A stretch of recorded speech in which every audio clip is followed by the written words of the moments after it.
Nearly 3 years ago, I sat next to my next guest, Thalia HAYDEN, weekdays for the early morning news on NBC Palm Springs.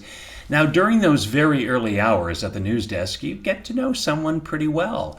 But there is always room to learn more, and I have from her book, Local Celeb From Addict to Anchor. Thalia, welcome. Thank you, Joe. I'm so happy to be talking to you. Well, it's good to be talking with you. I remember you were talking about doing a book, and then I thought, well, it just is all consuming in order to do that. When did you find the time to actually write the book? Yeah, it's funny. You were with me every step of the way, whether you realized it or not. And I think you probably remember all the updates I'd come in and give you and say, "Hey, I think I got a publisher." From start to finish, you've been there the whole way, and I made the time. And I think that's the most important thing. And you make the time when you really want to do something, right? And I really, really felt passionate about this, so I found the time. And why did you want to do it? I think initially because of COVID, and you're in the book. Anybody who's read it knows that. If you haven't, you will get a surprise. Joe takes up a chapter. And it was the fact that it was always something that I wanted to do. But when COVID hit, there was a sense of urgency in doing it. I thought that we really needed to see vulnerability, transparency, and there was no better time than when COVID hit. I could never do what you have done, and so I applaud you for that. I Thanks. mean, to me, you left nothing on the table. You put it all out there, and Mhm. I've asked other authors, especially when they're writing about themselves, did you put it all out there, or did you hold something back? Did you hold something back? No. And it was total liberation and freedom. And I think for those of us who may be struggling with being victims, but uncomfortable admitting it and realizing it, making an bold move by sharing your deepest, darkest secrets has this effect that I had no idea it would have. Like I said, total liberation and freedom. Okay, but so you mentioned victim, and so I question why did you consider yourself a victim? Well, the problem, Joe, was that I didn't for a very long time. I didn't consider myself a victim because I had such a deep love and loyalty to my family. But when I really stepped back and started digging, taking that deep dive into my life through therapy, I realized, wait, there are things that happened in my childhood and as I grew that definitely put me in the victim category. So let's go back because you're from New Jersey. That's where Mhm. you grew up. And so talk to me about your early life growing up in New Jersey. And let's be honest, I mean, I first found out you were from New Jersey, I laughed. Yeah. I say, because please don't tell anyone. because you just say New Jersey, and you kind of go, okay. But so growing up there, what was Yeah. that like for you in your family? Well, it's interesting, and this is a big theme of the book, which appearances are very deceiving. We looked like your average middle class family. And we lived in a corner two-story home. We had a yard to play in, an unfinished basement. And, I had an older brother, older sister, mother, and father. So from the outside, it just looked like your standard all-American family. My dad was a mechanic, and my mother was a realtor. And so we were very blue collar, but it looked, my parents were very young and attractive. So we kind of looked good, but there was a lot going on behind the curtain that didn't look so pretty. And my parents had a very tumultuous relationship. My and mother were very volatile. Um, that was the early part of it, and it became a divorce and such. And so, how did you get through that? if you hear your parents arguing, or you think there's a bit of trouble, you think, oh gosh, was it my fault, or am I the reason? What was it for you when you were in those situations? I think you go to a place of survival.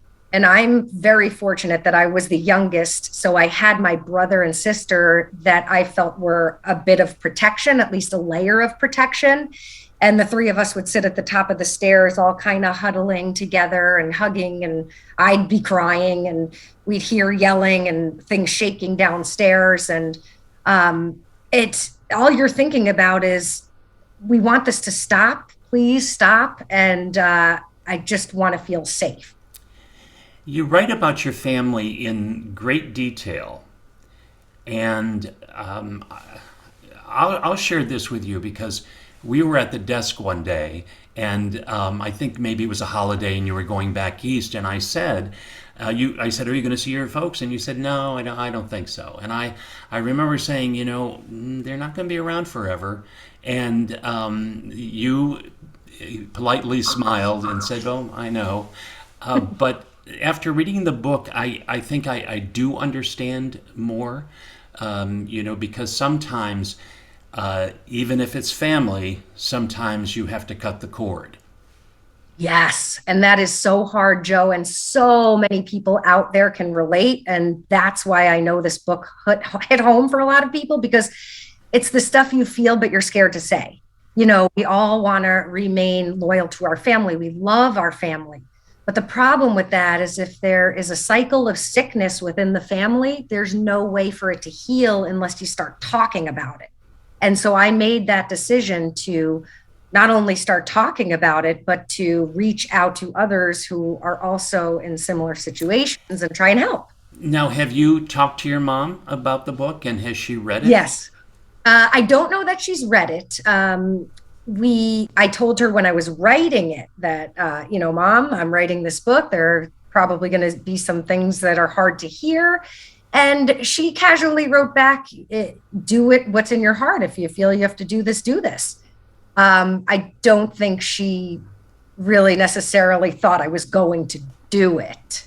And that's a part of, I like to say, youngest child syndrome, where the whole family kind of says to the youngest, yeah. And you kind of get shrugged off, and they don't think you're going to do something. But then when you do, it's like, wow. Wow, I didn't expect that. Exactly. Yeah, exactly. We are talking with Thalia HAYDEN, who is an anchor at NBC Palm Springs. I had the pleasure of working with her for almost 3 years, and she has written a book that is actually one of those books where you really can't put down. Once you start it, you go, okay, I've got to finish this.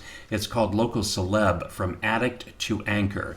This, to me, is a book, in terms of its sex, music, and rock and roll in Yes. some ways. I mean, it Yeah. really is. And, so talk to me about the point at which you decided, okay, I want to do drugs. I want to drink. I want to do those things that are not going to get you anywhere. Yeah, well, when you come from the dysfunction, and this is what I've learned through therapy, when you peel back the layers and you realize what's underneath, what you're trying to do, or what I was trying to do, was mask the pain, because I had all this pain going on. I didn't know where it was coming from. And when you get high or drunk, you don't feel anything. And when you're sexually active with somebody, you're fulfilling a desire that feels good. You're just looking for anything that'll make you feel good and take away the pain. So that's how I ended up with the drugs and alcohol and promiscuity, and it all kind of goes hand in hand. So at what point did you say, you know what, this is not getting me where I thought it would get me?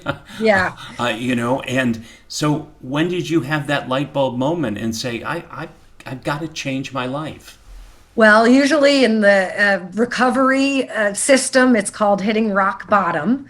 And I had moved out to Los Angeles to become an actress. But what I ended up becoming was a second-rate model. I was a spokesmodel for companies like Miller Lite. And, it was borderline degrading work. The job was to strut around and hand out beer, and that really wasn't, with my history having gone to school for journalism.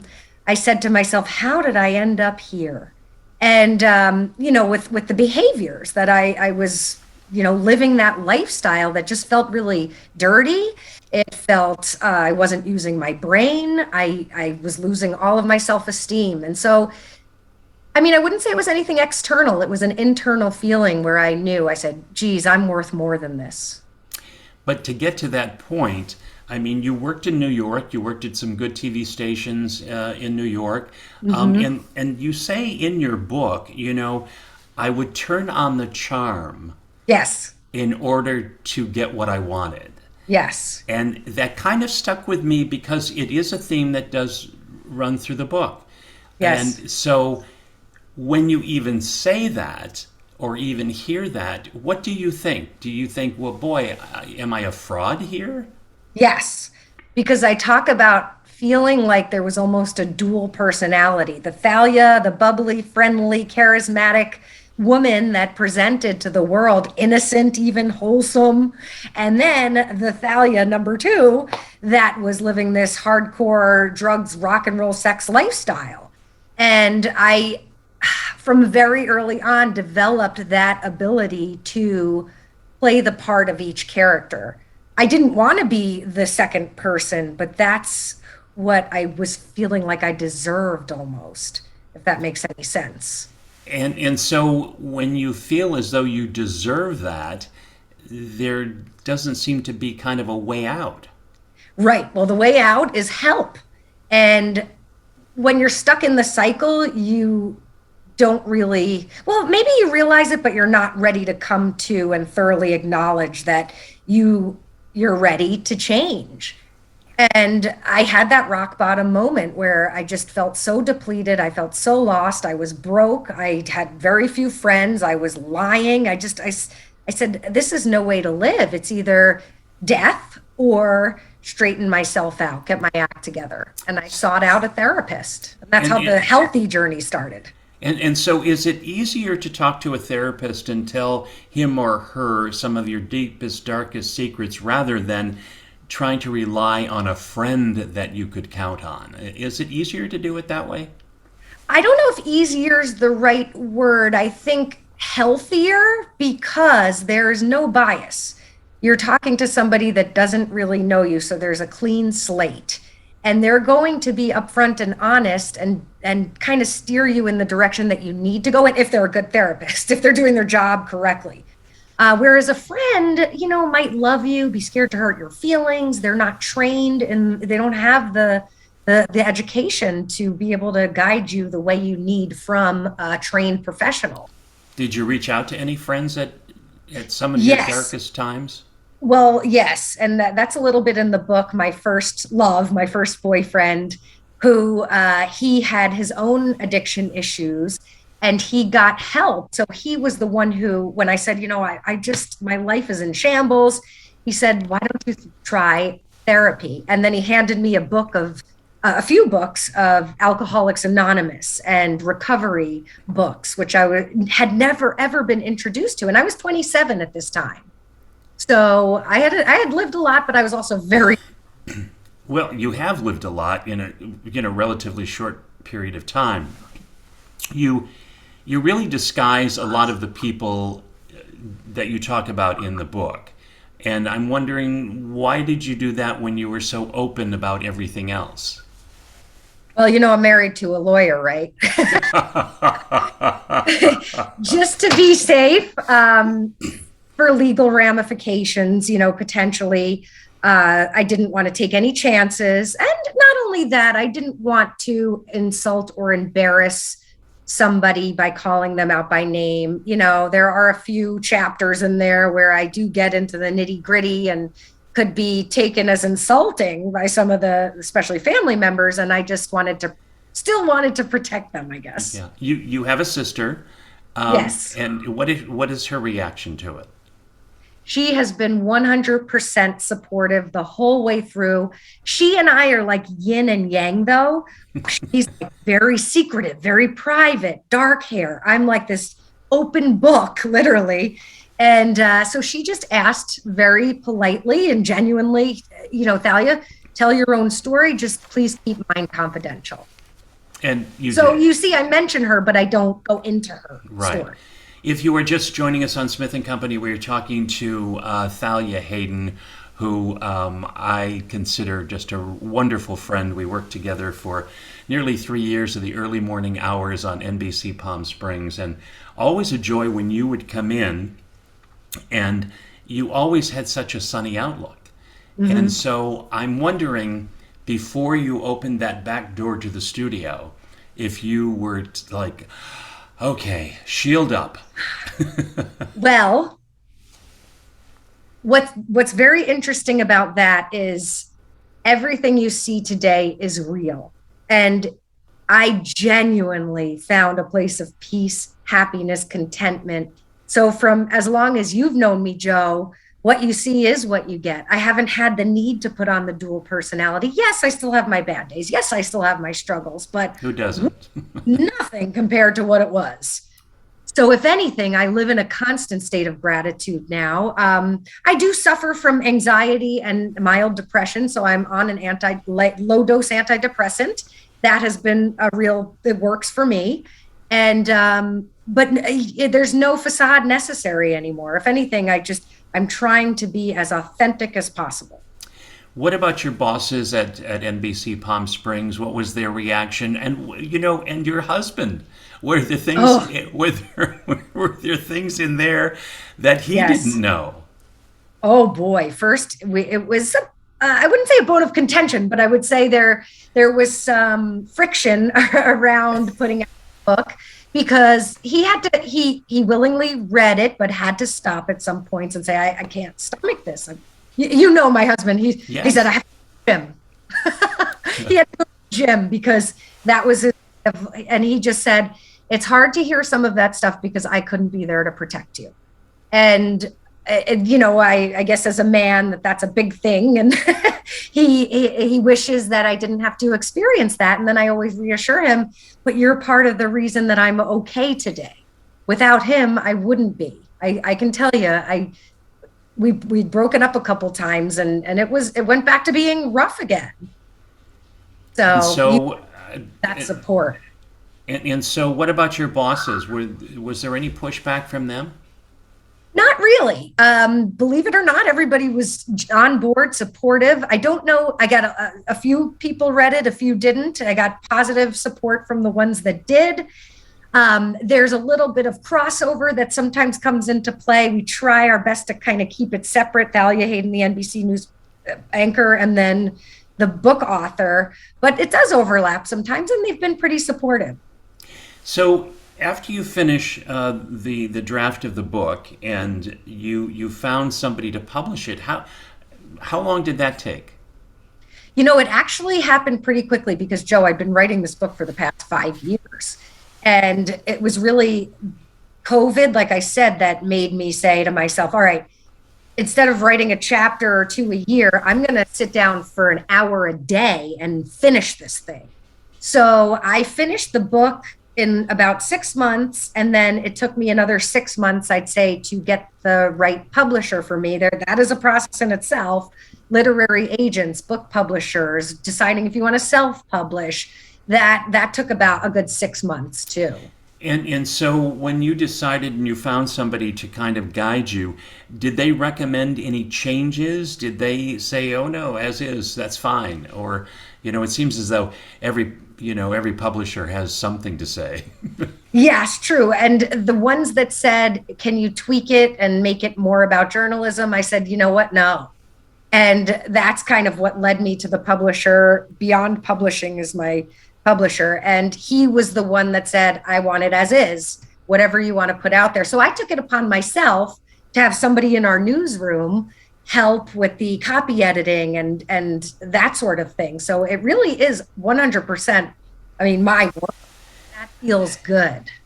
I can't even imagine, opening the box when, Amazon delivers the books and says, "Okay, here it is." What was that? What was that feeling like?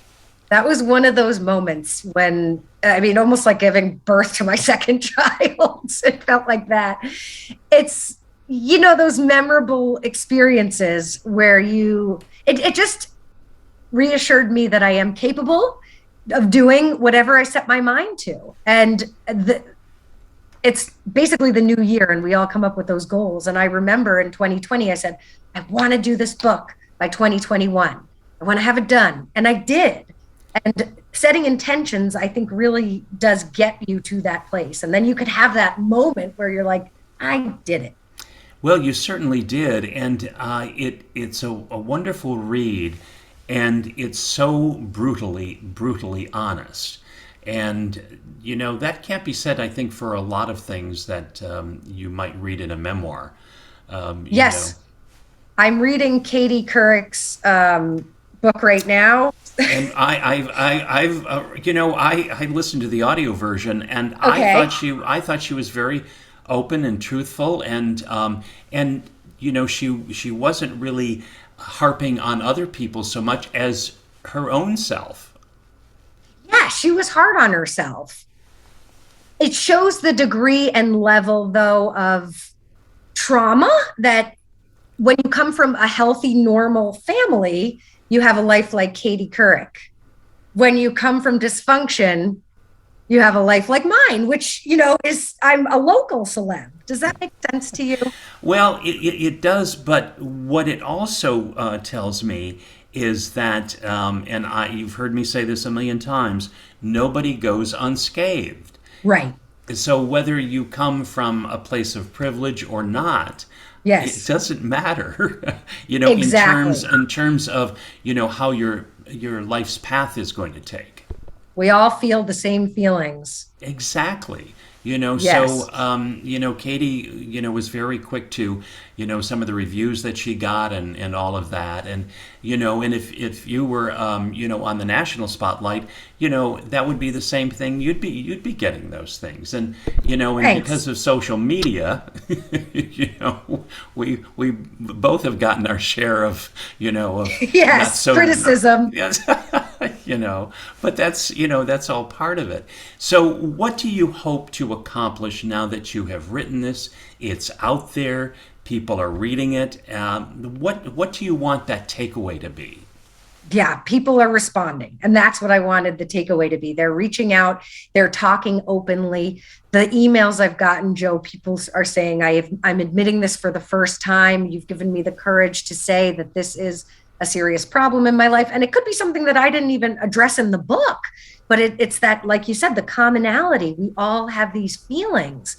And when someone actually is brave enough to say them, then other people can identify. And it just inspires more people to address what's really going on, to live in truth. Do you ever have any flashbacks? Of just Of your past, and think, how did I make it through? Yes, all the time. That is kind of a recurring thing for me. And one of my principles, I have these 8 principles of peace, for peace, and one of them is to monitor your success by taking a look back, whether consciously or subconsciously, having a memory or looking back intentionally at where you were 5, 10, 20 years ago, and saying to yourself, am I where I want to be now? How have I changed? How have I evolved and grown? And when I do that, I'm blown away by myself.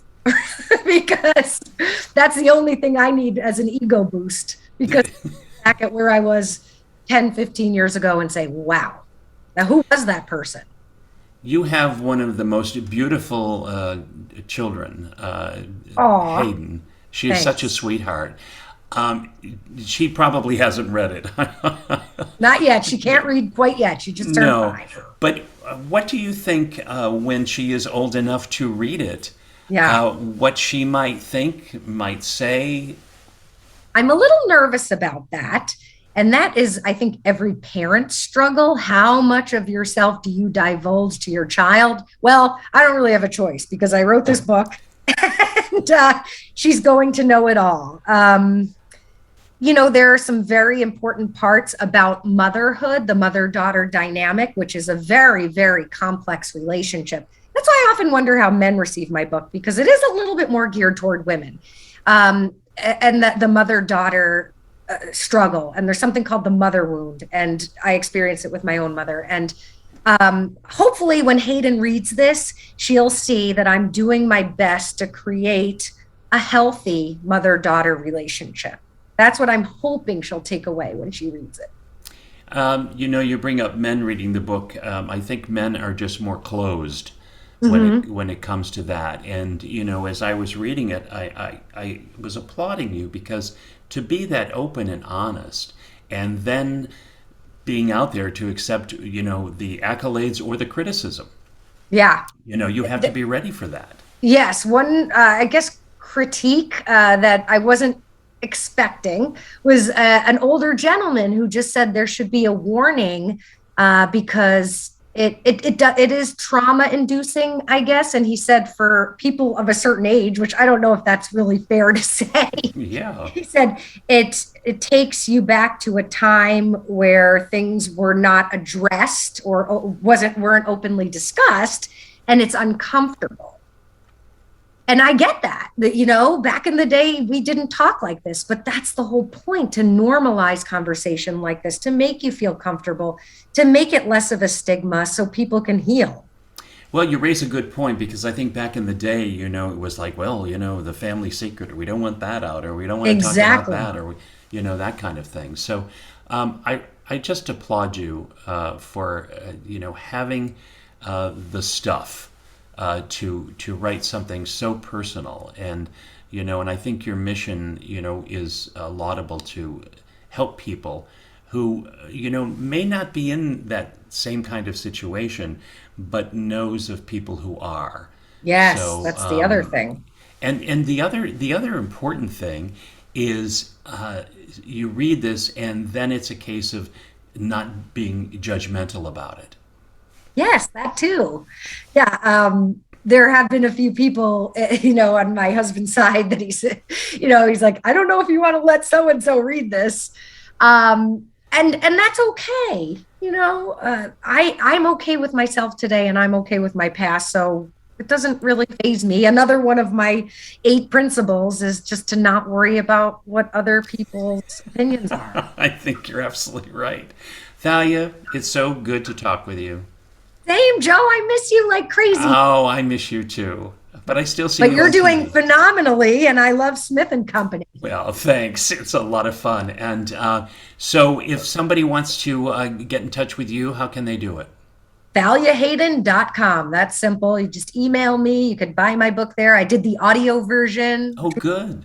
so you could get it all there, or of course on Amazon. All right, wonderful. Well, continued success.